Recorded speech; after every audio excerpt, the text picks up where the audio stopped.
Folks, let me tell you, we've got some huge moves happening on the global stage with BRICS, and you won't hear this from the mainstream media. This past month, BRICS, comprising Brazil, Russia, India, China, and South Africa, has been shaking things up in a big way, and let me explain why this matters to us here in the US. As of August 2024, get this, up to 47 countries from all over Africa, Asia, and South America are lining up to join BRICS. They see what's happening. They know this group's getting powerful enough to challenge the old guard, those Western elites at the IMF and World Bank who think they run the world. These countries are tired of bowing to the US dollar, which they think ties their hands, especially with all the talks of economic troubles brewing here in the States. But BRICS isn't just about adding numbers. They're building their own club, folks. They've got this new development bank that's already pumped $33 billion into infrastructure. They're not just sitting around, they're making moves that put them on a level playing field with the West. And here's the kicker. They're setting up their own payment system, folks. That's right, a new way to handle money that cuts out the US dollar. It's all about independence, about having control over their own money. Now, let's zero in on something that's really telling about where things are heading.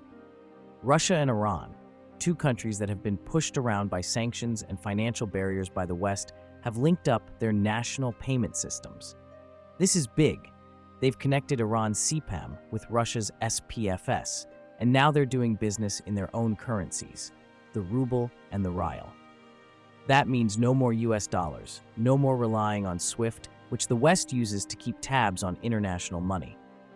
Over 60% of trade between Russia and Iran is now done in their own currencies, and their trade has jumped 15% last year alone, hitting $4.6 billion, and they're aiming to double it, to hit $8 billion annually.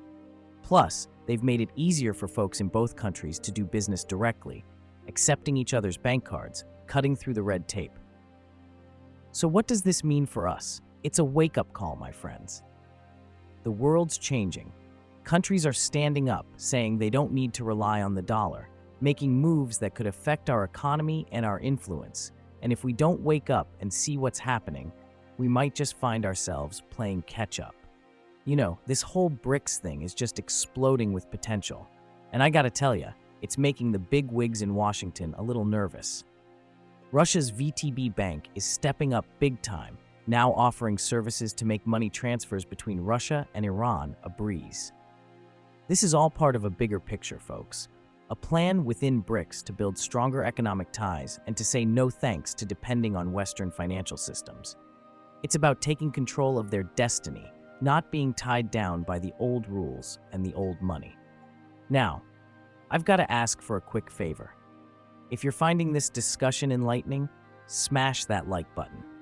Your likes and comments not only mean the world to us, they also help more people get informed. And if you haven't already, consider watching the whole video to support our channel. We really value your engagement, and it helps us keep bringing you these deep dives into what's happening around the world. Thank you for being part of our community. Now let's zoom in on something that's really heating up this August. Azerbaijan is making moves, and let me tell you, it's no small step. Right after a cozy visit from Russian President Vladimir Putin on August 20th, 2024, Azerbaijan handed in its official application to join BRICS. Now, why is this huge?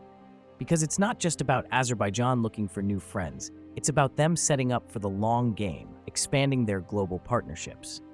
They even shook hands with China at the Shanghai Cooperation Organization Summit back in July, signing a big deal on a strategic partnership. They're not just knocking on the door, they're ready to kick it open. And speaking of China, they're not just sitting around either. They're throwing their weight behind Malaysia joining BRICS, saying it's about time we made the global system fairer. The Chinese Foreign Ministry's man, Li Jian, he's out there saying that bringing in new countries like Malaysia into the BRICS fold is all about building a more balanced world. He talks about multipolarity, democratization of international relations. It's all big talk for let's shake things up. And you know what? With more developing countries eager to jump on the BRICS bandwagon, it's clear this isn't just a fleeting trend. It's a movement, a shift in the global power dynamics. Folks, buckle up because BRICS is on a roll, and let me paint you the whole picture here. Malaysia's jumping into the game. Yeah, you heard that right. Prime Minister Anwar Ibrahim just threw Malaysia's hat into the ring, officially applying to join BRICS with Russia at the helm this year. Malaysia sees big potential in BRICS, which isn't just some exclusive club. It's an open platform where no fancy treaties are needed. According to their foreign minister, Mohammed Hassan, speaking to the Senate, joining BRICS is a no-brainer for Malaysia. Why? Because BRICS isn't just any group. It represents over 2 billion folks with an economy bigger than all the ASEAN countries put together.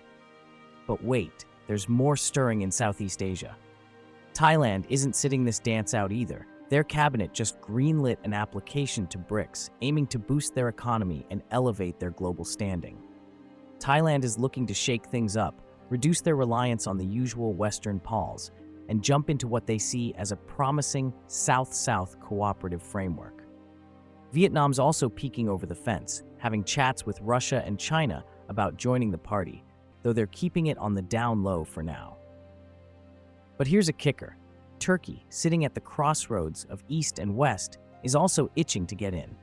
After some frosty times with the EU and a few spats with NATO, Turkey's Foreign Minister Hakan Fidan, during his June trek to China, confirmed they're all in on BRICS, marking the most significant interaction with a BRICS country since 2012. Now, Russia's rolling out the welcome mat for Turkey and others, ready to hash it out at the upcoming BRICS summit. And why all this buzz? Because joining BRICS now means getting in on the ground floor of reshaping the global economic map. We're talking about major fossil fuel players joining hands, which could totally flip the script on how global oil and gas are traded, moving away from the US dollar.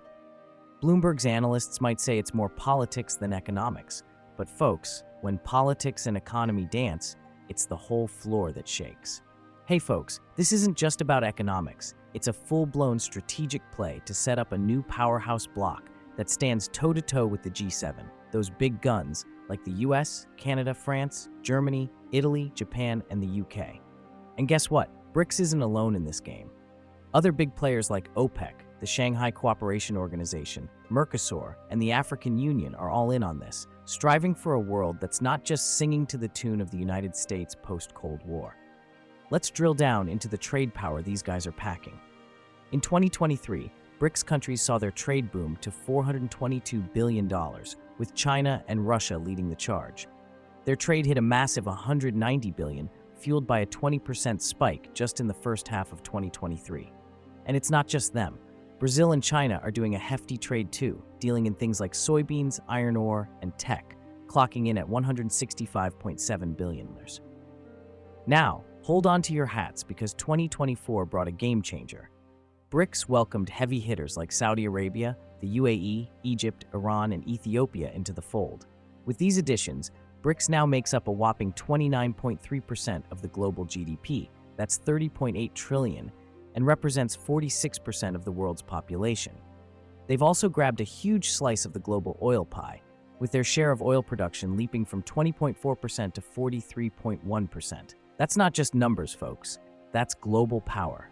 And there's more. BRICS now controls about 72% of the world's production of rare earths, those crucial minerals that everyone's scrambling for. China and Russia have played it smart before, using export controls to protect and boost their strategic interests. This consolidation could seriously shake up global trade patterns and investment strategies. That wraps up our deep dive today. Thanks for tuning in. If this talk about BRICS and the shifting sands of global power sparked something in you, smash that like button and don't forget to subscribe. We value your support immensely. Stay in the loop with more insights by checking out another video we've got lined up for you right on the screen. Stay sharp, stay informed, and let's keep this conversation going.